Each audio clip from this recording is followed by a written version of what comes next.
Ndikutsvagawo advice vedu way. I'm a single mother of one baby girl. I'm 24 years now. I met this single dad of one baby boy. Tane 2 years tichidanana now. Tinogara kunyika dzakasiyana but planning kuzogara kuZimbabwe tese for good.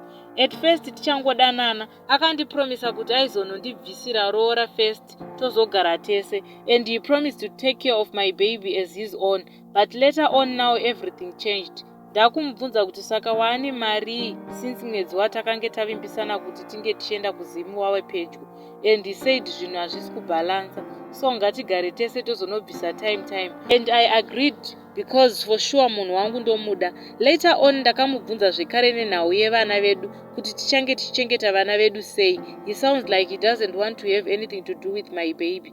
Ndakangoti fine wangu, mwana ndomuisa kuna mbuya vake kumusha. So now nyaya yakunetsa ndeyekuti ngatibatsirane kutenga midziyo yemumba from scratch, like ari kutongotarisira kuita 50-50 neni, yet he knows kuti I'm just a maid and mari dzaari kutaura nezvadzo handitorina. Now he is on my neck kuti tumira mari titange kutotenga zvinhu.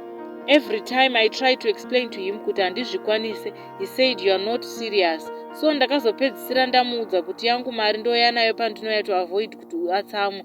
Mazuva acho aswedera apa handina kana sendi veduwe. Mari yandinayo ndeye transport neye grocery rekwandichanosiya mwana nekuwedzerawo mwana hembe.